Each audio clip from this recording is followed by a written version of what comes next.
Hello, and welcome to Feedback for the week of December 7th, the beginning of December, which means the beginning of the end of the year. Not anything more. Not any more ominous. Nothing more ominous than that. 2012. Yeah. Couple years. Yes. I learned so much from Roland Emmerich, such as clearly don't live in a very well-known building. Welcome to because it Earth. will be destroyed in his world. Obviously, we are joined by our illustrious panel. We have Patrick Klepek. Hello. We have Brian Leahy. Hi. And we have Abby Happy. So this is definitely the period of time when things start winding down news-wise. Really, there hasn't been much going on, but it looks like that you found a couple of things that really are definitely of note this week. Yeah, Patrick, so there are let's jump some. into it. Yeah, there's some announcements coming out through the end of the year. No surprise, has been rumored, leaked a number of times, but Dead Space 2 is coming from Visceral Games and EA sometime next year. Isaac Clarke is returning. Not quite sure how that's happening yet. I'm sure there's a will, there's a way. And the rumor is also in conjunction with those leaks is that they're going to somehow get multiplayer into Dead Space. Why not? Somehow. Throw it in there. Why not? Whatever. I mean, they're probably going, well, Bioshock's doing it. Why can't we? Now, is there anyone here on this panel that actually thought that Dead Space would have somehow been enhanced by having multiplayer? No. No, I mean, that was a game that was based in isolation. Like, it was you were by yourself and you were communicating with other characters, but really it was you against this army. And the only really way I can see it working is if, Isaac Clarke, one person was Isaac Clarke, you were the main character, and then maybe everyone else took a role as the Necromorphs, kind of like Left 4 Dead. Left 4 I Dead. see potential there. I could see that as well. I mean, also, you do have a crew, however briefly, in the first A minute, I suppose. so I could see them bringing in other crew members, but again, the only way I could really think to pull that off in a way that would be unique would be to kind of rip the Left 4 Dead thing. Not to say that wouldn't be. But now the more good, that I think the about Darkness it, also tried that, and it didn't really work either. But the more that Many things didn't work in the darkness. I think we dispute on this one, but yeah. I did not I'd dislike play that as a game. necromorph. I'd shamble up to somebody slowly, giving them time to sever my limbs procedurally. Or I could play on the human side. I'd be the guy behind the glass that just gets attacked by the monster behind him. I love the idea, though, if you play the Necromorph, especially the crawling ones, that you would have to use the Steel Battalion controller and kind of like really get into the kind of the shambling finally quality. a third use for that controller. See? Well, I mean, I think it makes a wonderful, wonderful necklace. Or even like if you have good adhesive, it's a brooch. The That Steel is Battalion something controller. you could do with it. I guess the one thing that I find somewhat troubling about the idea that there can be multiplayer in Dead Space is that we've been talking here about how a lot of these new IPs weren't really working for EA. Clearly, Dead Space was one that they feel confident with to go forward. Yet now it's coupled with this idea that the multiplayer was actually the issue of why this thing didn't go off the charts as we had hoped it would. I mean, is there more that we can read into this in adding multiplayer where it really seems like an odd fit? I think multiplayer is the longevity booster for a game. So if you add multiplayer, hopefully people will continue to play it. The more people are playing it at the time, the better DLC will sell. But it's supposed to be the longevity for a game. It doesn't usually translate into that. I mean, How many people are still playing Uncharted 2 multiplayer? Even if you thought you liked it when it came out. I know. Are you, Exactly. are you still No, playing I'm that? not. I'm not. And then you look at a game like Fear 2, which it had fine multiplayer, but I mean, I think we never even thought going into it that this was really going to be a game changer or something that people were really going to be, have an affinity for. Well, I think too, as communities emerge on consoles, and because PC always had that as well, you tend to notice that your friends gravitate towards one game or another, and so your impetus is to play those games with them, and it really, and so when everybody on your list is only playing one game, you tend to say, oh, well, I'll just play that one. Well, personally, I mean, the decision for me to actually buy a game and not rent it or just borrow it, multiplayer plays a big thing into that, because I say, well, if I'm going to play this for 8 hours and have the experience and be done with it, I don't necessarily need to buy it, because when's the next time I'm going to really want to play through it again? But if it has multiplayer, I might be like, oh, well, I can play this with some friends. If they pick it up, maybe I'll go buy it. I mean, there's other reasons why I keep one as well. Copies of the game, whether it's there's so much to do in it or it's bigger. But Yeah, I bought Fallout. Right. Yeah. I mean, it is worth pointing out, though, to Brian's point, that the sales of Dead Space and the number of people that played Dead Space were actually quite disparate because so many people did buy it used. That I think it's a more widely played game than it was a purchase game. It had really good word of mouth, and the more I think about how Dead Space could possibly I see, even though the isolation worked really well in Dead Space, I see co-op or a co-op experience, kind of like a Spec Ops sort of thing. Like I can see mode. Separate. For me, it would have to be separate from. That's what I'm saying. Yeah. That's what I'm saying. I think I think our immediate fear is like, well, they're just tossing in deathmatch. Because that's really, that would be simple. That would be very easy for them to do. But I think you could do something interesting. I guess it's just, we are seeing so many games doing it. It makes sense to err on the side of caution that it's not going to be any good. But I also found Dead Space very replayable without multiplayer. I thought it was interesting. There was scary. I thought that a lot of the scares were a little telepathed by the audio in the game, which was one of the big problems that I had with it. The music was way too bombastic in that game. Actually, let's listen to a quote from Darth Lucre because it points that right now. Finally, I've been waiting forever for them to announce this. The first is probably the first video game ever to actually scare me, and I'm not talking about little startling moments where something would jump out at you. I mean, full on running for my life scared. Don't know about running because that's one thing I don't remember doing very well. You just hold A. He's clearly never played Alien versus Predator. But yeah, I mean, I think it's funny. We all really like Dead Space. I love just kind of the combat and the uniqueness of the weapons. But as far as it actually being kind of like, I'm scared. I'm not sure it was scary, but it was very tense. Like I always felt on edge or on my toes, Sure. and I would get startled, but it was never a moment like the scariest game that came out I think for me the last couple years was the Siren game that came out for PS3, which was genuinely just I thought terrifying. But Dead Space was very tense. I wouldn't describe it as scary, but you were always like something's coming. It was a game that, even though most of the game was predicated on monster closets, it worked for the game, I thought. Well, it worked pretty well. Yeah, I think the other thing that I'd like to see them change in terms of scares is with the enemy AI, if you get killed and you die, the way that you're playing through the room that you're going through is exactly the same as the way that you played it before. And I think that if you were playing through again and something different happened that you weren't necessarily expecting, it would be naturally scarier.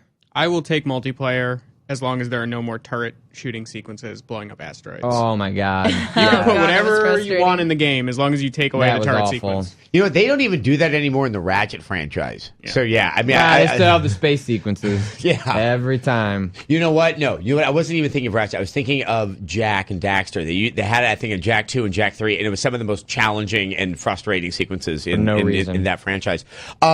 Also, we have a little bit of news about a very happy company. Yeah, Take-Two's not doing very well overall. Yes.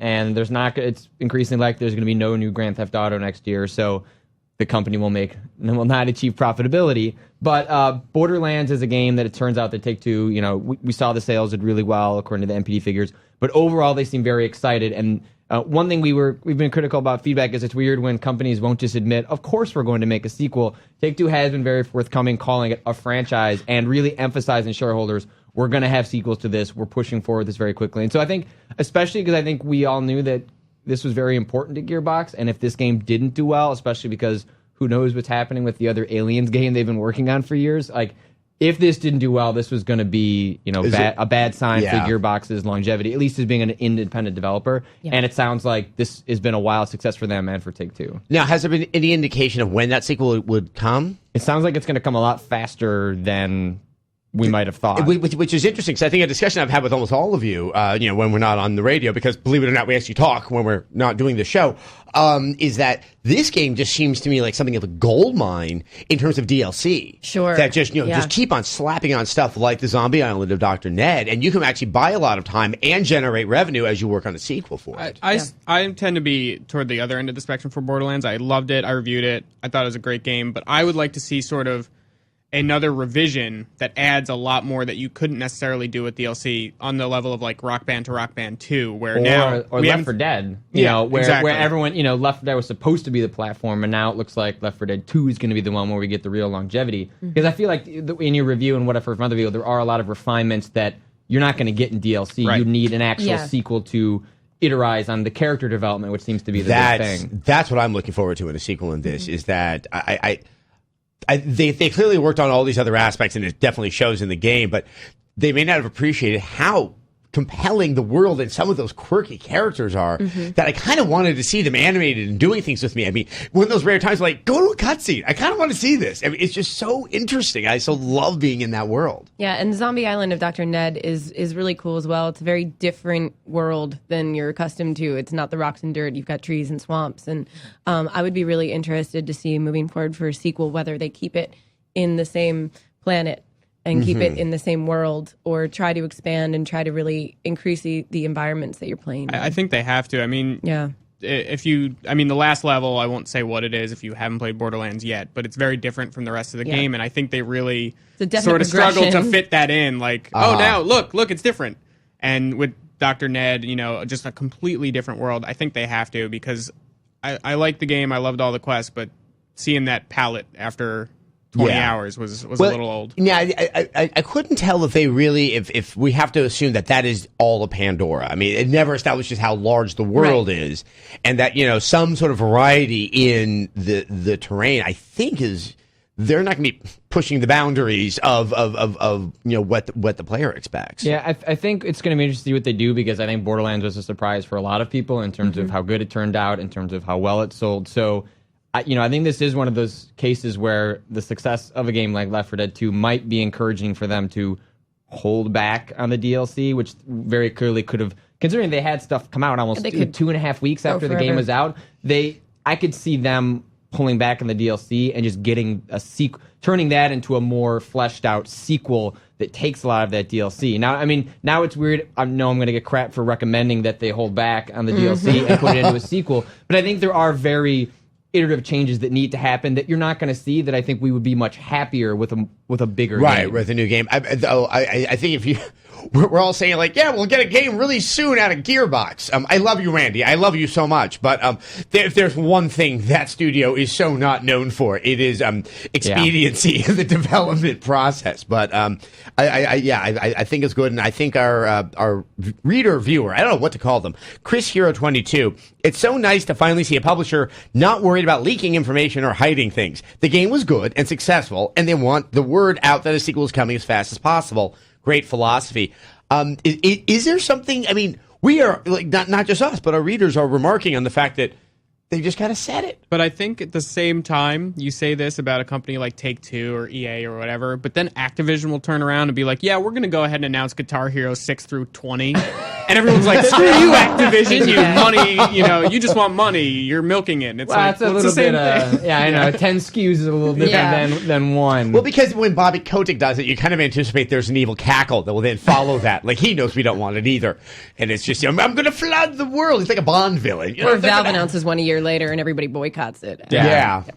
That was... You can't please everybody. Anyway. It's true. Yeah, I demand you take longer with your games, Valve. It's not so much you can't please anybody. You can't please everybody. You can't please anybody. That's, I think, what it really has come down to. Our final story, Patrick, is actually something of a shock. Yeah, at least for me. We were talking about Left 4 Dead, but yes, pretty much out of nowhere, Kim Swift, who is one of the co-designers of Portal, she had come... Narbacular Drop, something like Narbacular Drop, which is what Val, was a developer project, a student project that Val picked up that eventually turned into Portal. Kim Swift was also involved in Left 4 Dead, Left 4 Dead 2. She'd been a very prominent, sort of figurehead for Valve and going out and talking about their development process, especially for how successful Portal had been. And she pretty much out of nowhere. It's a couple weeks after Left 4 Dead 2, so I think it's not out of nowhere so much as timed for after Left 4 Dead 2 is out.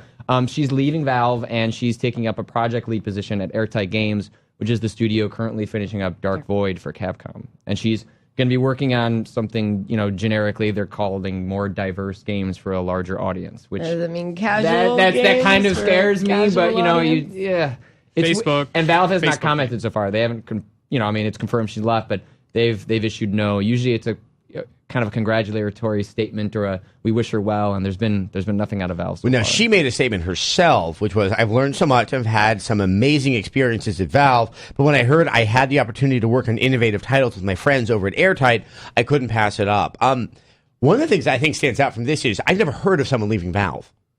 Yeah. That, it's just, I hear people going in, but nobody comes out. You tend to hear people leaving companies of that stature to go form their own companies, not joining other teams. But, who knows what they're letting her do and there's a good what team the at opportunity Airtight is. too, Yeah, no. Airtight, just for those people out there, is working on Dark Void.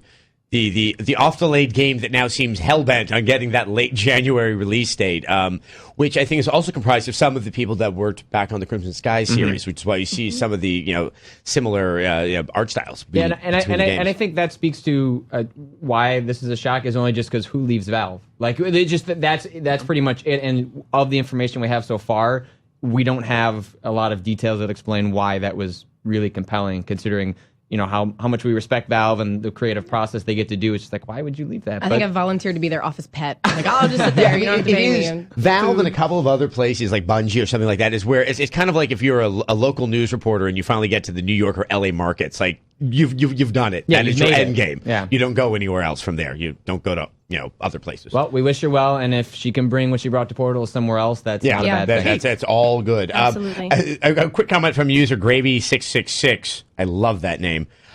He says, "The leaving is a lie." See. I mean, that's the thing is once you come up with such a famous line, people are going to question you for the rest of your life. Yep. So this week we made an announcement. It was the Best of 2009. I hate saying nominees, so I'm going to use the word I like to use, which is shortlist, because it sounds British. And It does sound more sophisticated. Yeah, and also nominees, you always think of like the Oscars, and so it's not the Oscars, kids. it's an editorial group of people, getting together and making some decisions. The daytime Emmys. You make us sound not, so shabby.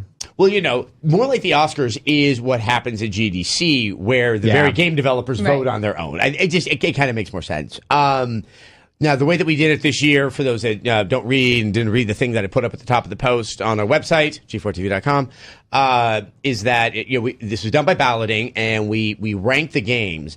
And first we just looked at the raw votes that each game got, and then we went to those weighted numbers to break some ties, and some ties did exist that where it was very, very useful. I don't think it was, even though we didn't get in a room and yell at one another, I don't think that like those lists were terribly shocking. No, in terms of the last couple of years, there's just a lot of good games. Yeah. And so there ends up being, what your top is always, up for debate, but there's always kind of a consensus on like the 5 to 7, just like, of course those are going to be up there because, they were just that good. They're just really strong games. It is interesting. I know this is going to sidetrack us, but we talk about how like there are these good games. Have you noticed, especially in this generation, there are less crappy games that are kind of sold as high-profile games, and we have like kind of the shovelware that shows up in the PC and the DS, but we don't see kind of like the game I was like the site from the previous generation is like Brute Force or Black. These kind of like these more consistent stuff that Azaric. There's this middle of the road stuff. We don't I think there are just so fewer games. I think the high end good stuff is better, and the bad stuff is more identifiably bad. Like it's just like the technology gap, the talent gap is so wide now. Yeah, and I mean, the cost of developing plays into it. And also, if you're not a great studio and you can't make something that looks up to spec on the current gen, it's easily seen on the 360, PS3, that game does not have great animation, and I can see it. So maybe I'll ignore it, and it'll get priced at a lower price point. And then you kind of go, I don't have to pay attention to you, there, bad game. Let's talk about, let's go ahead and just chat for a second about Game of the Year. The picks are Assassin's Creed 2, Borderlands, Call of Duty Modern Warfare 2, Infamous, Uncharted 2, Among Thieves. If anyone thinks that by ordering it that way there was some sort of, underlying, strategy, no, they're alphabetized. Check it out. Back up my work. I'm right on this one. I mean, I guess the only games that could have also found their way in there would have been a Halo 3 ODST, Left 4 Dead 2. But I mean, I actually really like looking at this lineup of 5 games. Mm-hmm. And what's encouraging about this, and this is we're all guilty in the media. This is forgetting games that come before September, and it's cool to see a game like Infamous on there that came out back in May, because it's just. I mean, everything gets lumped, but there are always, a game. There are always things that you forget about that were at the beginning of the year, and you're like, God, was that this year? Did I have fun? I don't know. Mm-hmm. Yeah, and it's easy to forget because, 9-10 months have passed, but, it's cool to see a game like Infamous recognized. Yeah, I see everybody ignored my suggestion of 50 Cent Blood on the Sand for best shooter. I just played it last night for the first time. It's awesome. It's great. Know. Yeah, it is. That was the game this year that I thousanded it out in achievement points. I loved it. The random profanity done by 50 Cent fits so much better than the random profanity by Mickey Rourke in Road Warrior. The end made me laugh so hard. Well, it's also just the story, because it is so divorced from any reality, and it's even if you read it as 50's own fantasy, it is such a glorious fantasy. The fact that Damien Hirsch's diamond skull, which is one of the most obscene things ever to grace the art market, somehow found itself finally useful in the hands of 50 Cent as a motivating factor to go around the Middle East blowing people up. Well, not to mention the shooting mechanics in it are great. It's very much like The Club, which is a game I actually liked that didn't really do very well, I think, critically or commercially. No. But there were some very good elements of it that they replicated and made so much better in 50 Cent. And I swear, it was so weird. I had trouble telling people, like, I really love this game. And then I'm like, no, play it. It's like $10 at Newegg right now. Yeah, seriously. I went and played it. I told Kevin Pereira to play it, and we were on the Attack of the Show together. It was just both like, I can't believe I'm saying this. This is a great game. Game of the year runner-up. Yes, exactly. Right there. Blood on the sand. So, Abby, I'm going to let that be just one of your things that you're mentioning for one of your favorites of the year. Brian, on the list or off the list? What really stood out for you personally for 2009? Well, I mean, the Game of the Year picks are pretty expected there. I think a lot of people have been calling for, Killzone 2 to be there. Kind of don't agree with that. I personally would have liked to have seen Street Fighter 4 there. The impact that game had for relaunching 2D fighting here and in Japan was pretty huge. So I would have liked to see that, but I understand it's more of a niche game. Mm-hmm. But I mean, so it is interesting with Street Fighter 4 how we are getting Super Street Fighter 4 next year, and that sense that they may have finally kind of reinvigorated with this. Because if you look right now on the fighting game section, I think it is it's the one area where we couldn't actually come up with 5. Because we're not going to just add on 2 games that we don't think are good, right? Just for the sake of having a nice, prime number. But it's very nice to see Street Fighter doing that. Patrick, is there a game on the list or off the list that stands out for you as one of your best of the year? Yeah, I'm really encouraged by there's 2 new IPs on there, Borderlands and Infamous, getting in that list. On its own, I think is really encouraging. I when I am voting, I knew I was throwing a vote into the abyss when I put Flower as my number 3 game of the year. And it is in the best original category, which I'm crossing my fingers for. But I feel like this is one of the first years where I felt okay putting something like that on a list like that, because we're getting to that point. We've talked about this a number of times where these games are, I think they're getting more recognized and valued, and it's not just, well, this was the big game this year, so of course it's got to be in that top 5. I put that in there, and I knew I was putting it. I knew it wasn't going to win, but I didn't do it, as a joke. No, I sent quite a few choices to die this year. Yeah, I thought it was a joke, actually. I took it as a joke. What's so funny is that when I see Flower and I think of Flower, I still think of the skunk from Bambi. And yes, I grew up in the 30s. Everybody. I remember the skunk from Bambi. Flower. I was caught off guard by the But I know. I mean, I love Flower, but Bambi. To your point about a game that typically we wouldn't want to offer up for a top 5 list because it is smaller. I had to do the same thing with Shadow Complex because for me personally, that game just massaged a muscle I didn't realize was really sore. It's just like that.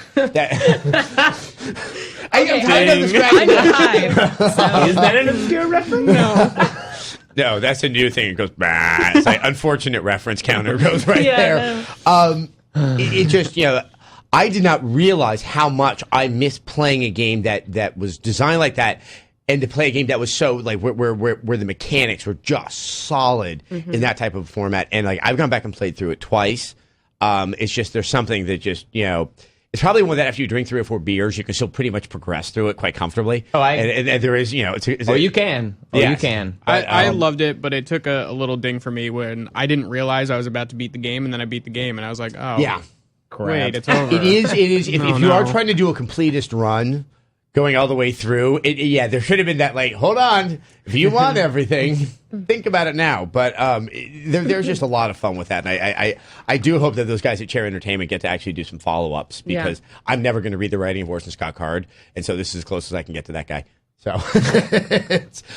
let's chat for a second also about Best Original Game. This is a category that is kind of near and dear, I don't think just to XPlay and G4TV.com's hearts, I think to many other outlets out there, that we do bemoan the fact that, kind of like incumbent senators, that sequels tend to be favored because, there's so much expertise, the team is there and it's solid, and they already have their tech, that games that really are a new IP tend to have a little bit more of a struggle to even get attention in the marketplace.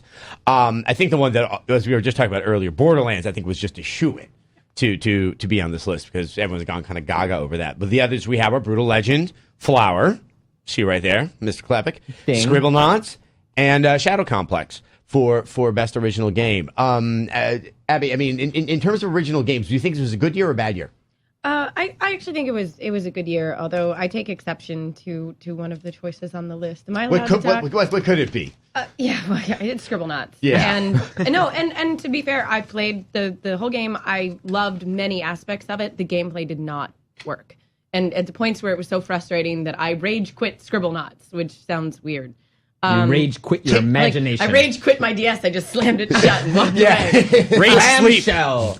That's like kind of stamping your feet in slippers. Yeah. And Rage on this quitting side, the the game DS. is incredibly original. I love what they did with using vocabulary. I'm a huge word nerd. I like crossword puzzles and word games and Will Shorts. And so there was so much that I wanted to love it so much. And yet the gameplay for me was so broken. I just wanted D-pad controls. Yeah. That would have fixed what? so many things for me. That would have changed a lot on that one. But, I mean, yeah, I have to say I wasn't a huge fan. I can see how just the sheer originality of the concept, Sure. and they went so far with the execution, it made it to the list. But, I mean, Brian, in terms of this year, would you consider this to be a good year or a bad year for original games? I think with the economy and people sort of going back to sequels, this might be the last year we're going to see a lot of original games. I mean, you looked at the sales for Brutal Legend, and they were pretty disappointing, and hopefully Tim Schafer gets to do something original again soon, but that may not be the case. But I thought it was great. A lot of original stuff like Flower and Shadow Complex coming on PSN and Xbox Live Arcade. I thought it was a good year. Yeah, I mean, I think that's an interesting point. When we put together this list next year, I know that we're going to find 5, but will it be even more that are going to be downloadable versus something that you're going to get in retail? I think it might be handheld. It might be downloadable. It's going to come through different distribution channels than these AAA original games. I think that is going to be the big thing that plays out in the next couple of years. Is we talked about like EA's experiment with Mirror's Edge. Like if that was scaled back, maybe it was a downloadable. Like there's just different ways to approach it than a $60 AAA game. And I think it's unfortunate that those things aren't going to work because we would all like them to, but that's just a market reality, and that I don't think that's going to change anytime soon. Let's talk about some of those technical categories. You know that part of the Oscars where everyone goes snoozy? Yeah. They're like, all right, wake me up when I get over to Best Actor. I find those very fascinating. I would like to think that my colleagues here also find it This is fascinating. the boring part of feedback. Get ready, kids. And one of the things that we started to do this in our categories about 3 or 4 years ago is that there are certain things that can happen in a game and where the game may not be awesome itself, but that one particular aspect, like, wow, that was just really amazing and really is going to be a game changer for other games going forward. And we want to give an opportunity for that to be highlighted. Let's talk about the one that I think is quite discussable, and that is Best Art Direction, which is distinct from Best Graphics because most games look good. I don't care about the graphical fidelity. You don't want to talk about pixel shaders for 20 more minutes? Oh, I love the pixel shaders. Voxels. Bring back the voxels. It's what people do with it, and I think there are some really interesting picks that came out this year because we had such interesting games: Assassin's Creed 2, The Beatles Rock Band, Borderlands, Brutal Legend, and Uncharted 2 Among Thieves. I think this was a good year for creativity. I think so too. The ones that really stand out when I think back on the year, and I remember in my head, oh my God, the game looked like that, was, number one, well, there's Borderlands because they had changed that style so much from what we had originally seen of the game. But the Beatles Rock Band, I don't think I will ever forget seeing that opening cinematic and just kind of jaw on the floor. Yeah. Wow. And the end one, too, they did, and just the backgrounds of every song that you're playing, they're just beautiful. They're on their kind of music videos. And then definitely Brutal Legend. The creativity that went into all the characters in that game, Diviculus and Ophelia and Dark Ophelia, and then and the worlds, and you have all these scenery points where you're looking at different parts in the game, and they were all just really spectacular. I really loved the art. It was like Brutal Legend. I wasn't a metalhead when I grew up, but on some level, I think Tim Schafer's imagination and mine are very, very similar, where there was just that exuberant sense of both the dark and the comic and the whimsical all working together. I was like, I think I, on some level, have also imagined at some point in time a world not altogether different than the one in Brutal Legend. It really, exuberant is still the only word I can really find that I think best sums up what he did inside of that game. In terms of like sort of creativity, just on the list, off the list, I mean, the environments in Uncharted 2 were just spectacular. From the very opening with the train car on the mountain, just a beautiful game, start to finish, and varied. You were in temples that were hidden underground. You were in cities on the rooftops, and just great. It had a very strong sense of place. And the train. Yes, train. and the train. The whole idea that you actually are in one nonstop sequence that begins in, I guess, forest jungle, goes into a tunnel, comes out, and you're up there in the Himalayas. I mean, that is one of the most awe-inspiring kind of transitions I've seen. As a side note, I couldn't help but wonder that we didn't just see it in Uncharted 2, but in a handful of games. But I'm finally starting to see camera work in the games that is like, hold on, like where the camera doesn't really exist in a video game, yet now there's still sort of a use of that viewpoint that you would see more in a movie. And I think because a lot of the major games tend to be first-person shooters or third-person games that don't really take you out of it. They don't take control of the camera all that much. When Uncharted does it and it's seamlessly integrated into the gameplay so well, it stands out. Definitely. And their use of color in the game is also just really spectacular. I mean, it was one of the first things I noticed when I very first saw the game, and I was like, "Oh, is that my path?" And then the color does a job of like guiding you around and showing where you to go, but it's very subtle and it's beautifully integrated. Yeah, I mean, they figured out a way to draw your eye to where you want to go without kind of making it pop out like in a bad Hanna-Barbera cartoon or something. It's. I think where I also really remember noticing a lot of that color was, when you first get to the village in the Himalayas. And I know you're also a fan of Anthony Bourdain. And I know from one of his episodes where he went out to like the furthest reaches of China where there is kind of a Tibetan Buddhist community there. And all those, it looked exactly like that. And so they had done their research, and it just was this refreshing look of color after all those complaints we've always had that the palette's been so drab the past few years in brown. Games.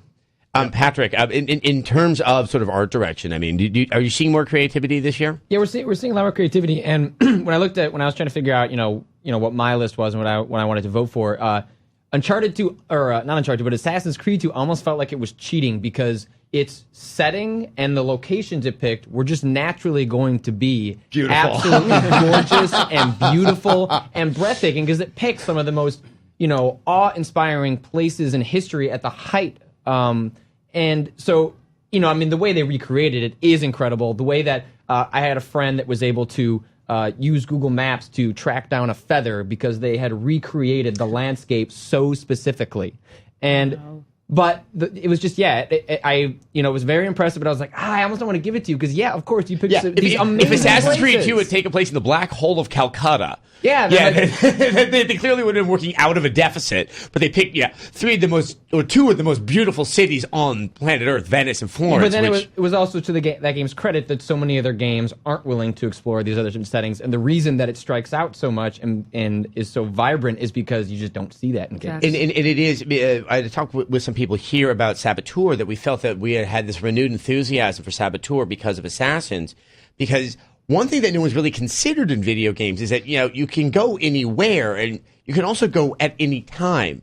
And there is a sense of sort of wonderment about these past, I don't want to say civilizations, but, these past times when, these city-states of Italy were just these amazing places. And, we'll never get to go there in that period. Right. And games really are an ability to transport us. And there was that sudden thought of, wow, France during the occupation sounds like it might have some degree of romance. But imagine if instead of reading through a history book, chapter 4, you could have played something like Assassin's Creed and watched those videos that explain the different buildings and the characters and that. I think, there's a lot of violence in these games. I would remember killing people. Hey, there was a lot of violence in history, so I don't think it's really that disingenuous. Exactly. I want to see in 200-300 years, and they start making video games, and then we're the past, and they make video games set in this decade, and then in the 80s and 90s. And the 80s, and because being able, it would be awesome to be able to look back at that and go, man, you guys have it all wrong, or it wasn't, Grand Theft Auto, the aughts. Yeah.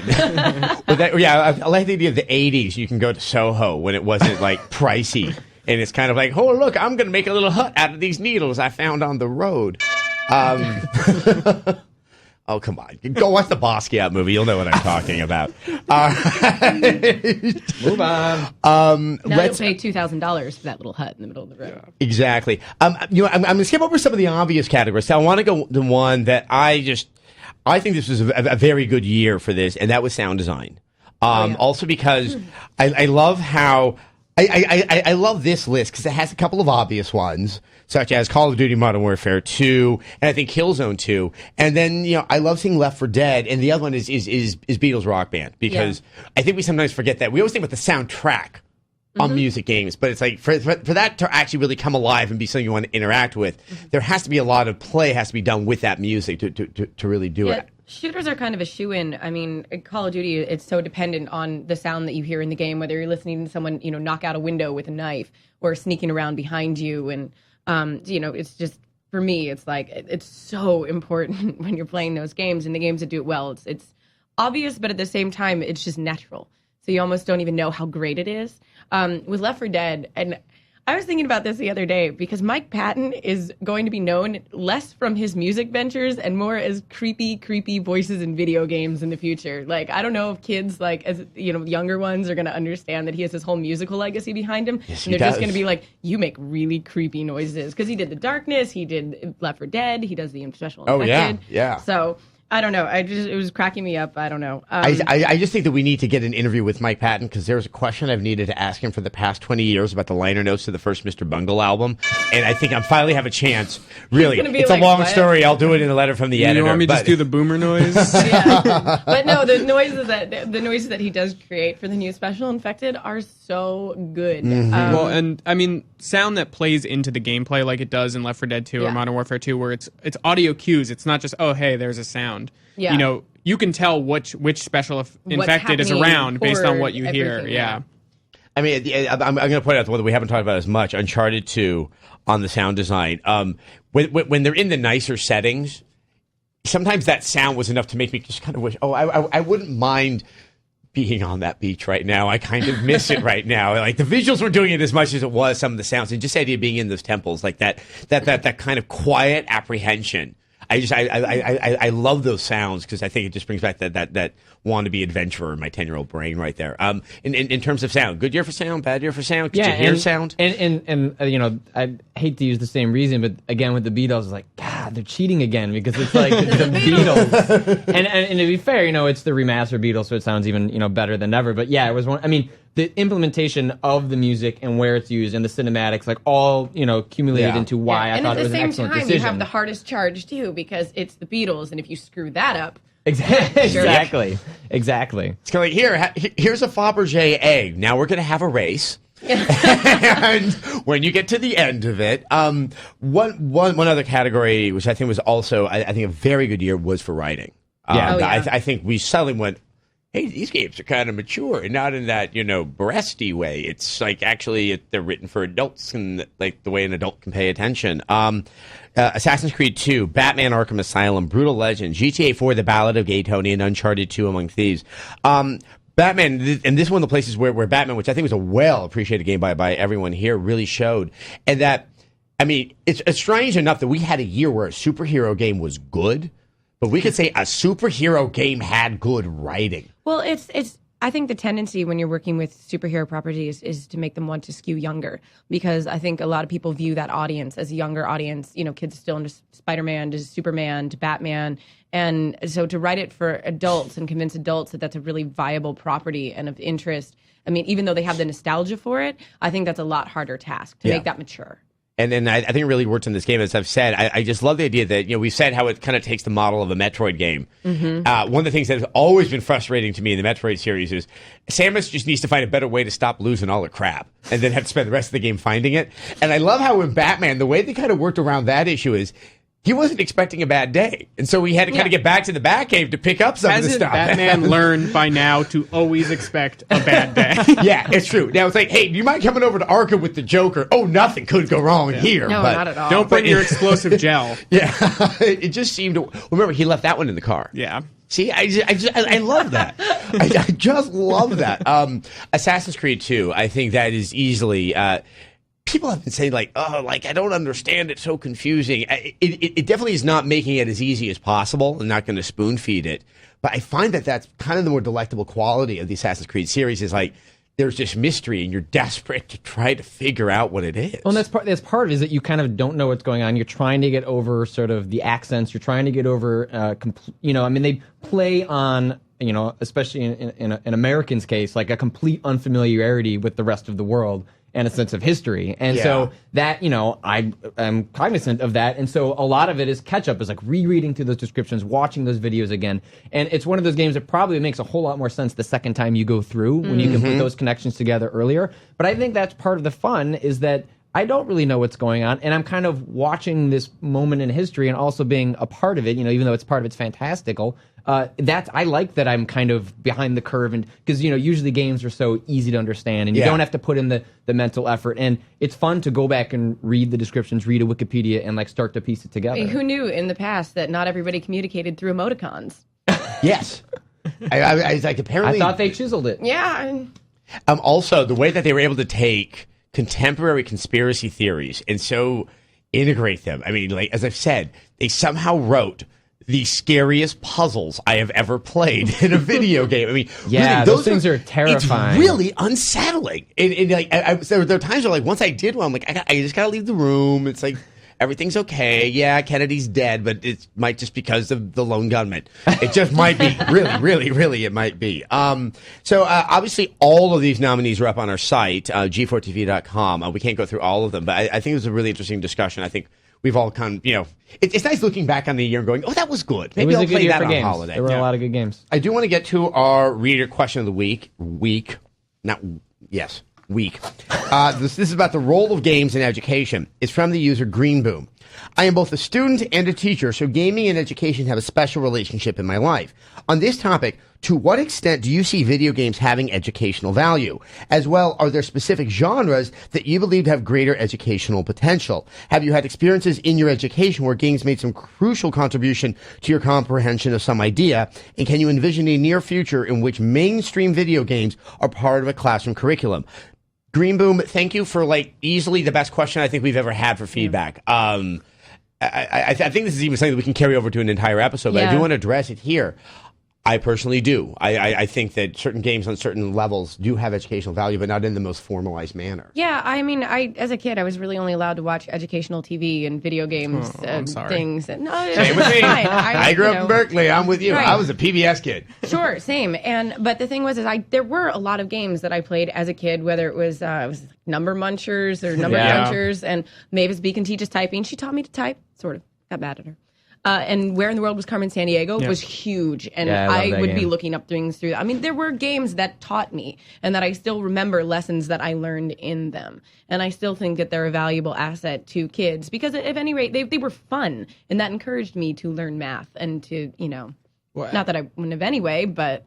Yeah, but sometimes it's good to be tricked into learning than it is to just learn. In that vein, I think I played Civilization when I was really young, and I didn't really have too much information about the world in it, but it at least told you, hey, pottery was pretty important back then. Oh, okay. But I think more modern. SimCity taught me about Godzilla. What's your takeaway from pottery being important? It was pretty important. Watch, he's gonna be like the CEO of Pottery Barn, it gives you more gold per turn. Did you know that? But I think for games now and sort of kids now, it's more of puzzles like in things like Assassin's Creed teach logic and critical thinking and problem solving. Things like our 3D games and shooters teach spatial awareness and just thinking in a different way. So I think they're more educational in that way. I think that one's a little less over. No, but I do actually somewhat agree with Brian that I think the problem solving is definitely because I look at platformers like a Banjo-Kazooie or something like that where they are presenting these puzzles and you just you're having to think sort of logically to figure out. And I've seen kids solve some of these better than I have, because I think that there's a certain quality of how I'm supposed to approach a problem these days that don't always work in the video game world. Then you have Tim Schafer's Green Rock and Grim Fandango, and no one should ever understand that puzzle ever in the history of anything. You always love to bring that up. Yeah. But I do, and the reason I brought, Where in the World is Carmen Sandiego is that was a game that also encouraged you to research and learn on your own. It came with, and the early ones came with the World Almanac, and then the later ones came with Microsoft Encarta. Remember, Encarta? But I love that, because even after I was done playing that game, I would look through Encarta and I would just, go through and read about lots of different things I didn't know about. It was like, it was setting you on all of these paths to learn more about things that were intriguing. And I think that there should be more video games that encourage kids to do that and learn on their own outside of just playing video games. And that's Because why my I mother think- will kill me if I tell you that I think that video games should encourage kids to learn. Like Assassin's Creed minus I the was about to killing say. does a phenomenal job. That also, man, it would have been way cooler if I didn't play the frickin' recorder and I could have just played Beatles Rock Band. Would have learned a lot more about music through playing Beatles Rock Band than I would have like attempting to play something on the recorder. But I think, yeah, there are. Did you take classes on the recorder? Everybody had everyone to. had to. I did not. I had a recorder, but I always thought it was just kind of like, yeah, here you go, kid, you did something right. Have a recorder. At the same No, time, this is- in my this school, is we had forced music curriculum, programs yeah. from, And you from guys use kindergarten. recorders, and right. They don't learned exist violin. anymore, kids, but Yeah, music there programs, used to be remember music them? programs. There's probably an iPhone app. Yeah, I mean, And you there know is what? actually. And, Yeah, there and you you know go. what? That's a very interesting point, though, because we've seen such obscene cuts into a lot of those type of programs in schools that are only like sort of preserving sports and they're getting rid of theater and stuff like that. I hate to say it, but one of the few areas that some of that could be supplemented is through video games. I mean, Oregon Trail in class. Yeah. Oregon Trail, Everybody but fought over even that Rock Band. computer. I mean, look, right now that might be as good as you're going to give someone a music education. At least basic rhythm is Well, being taught. I have read that some research has been done into Rock Band and music and how kids actually consider it. And because we didn't have it when we were growing up, we take it as, oh, I'm playing this song, this is the music, and I'm interacting with it. And a lot of kids that are really exceptional at it are just seeing, oh, it's telling me to press green now. Yeah. So I'm going to press green. Now it's red. I'm going to press red. And they don't really see it in their mind as interacting with music. Now, interestingly enough, as one of the numerous kids out there that was put into piano class, there is that point where that's how I saw the piano in the beginning. If someone could have actually sort of also taught me the pleasure of playing the piano, I think Because those when two you're learning, things it's would have worked Then together. again, if you don't memorization. have that talent to begin with, where Yeah. you're going to create your own songs and everything, and it's screwed. I think my final point on that is, I told you last week I was in Washington D.C. and I was at the mall in the Smithsonian collection, and there were advertisements everywhere for Night at the Museum, Battle at the Smithsonian. Everything was branded with it. It was in the gift shops. It was on the subway, ads, all in the mall.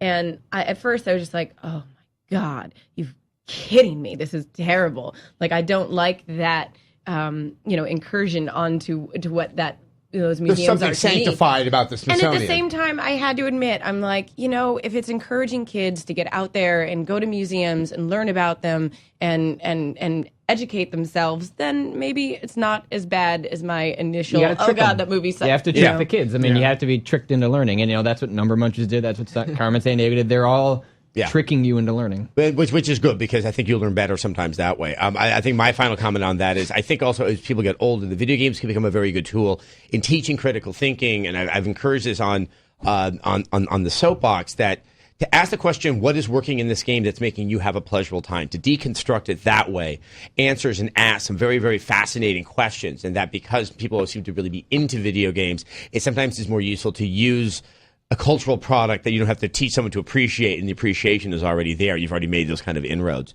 Guys, obviously we are out of time. After a fascinating and wonderful discussion, I would like to thank my panelists, Abby Heppy, Brian Leahy, Patrick Klepek. We will Thank be you. back next week. Check and see what you are being encouraged to comment on. See if you can beat Green Boom for an awesome question. Thank you again for that one. I think I'm going to be following up on matters of that on the soapbox as well. Guys, thanks for coming. See you next week.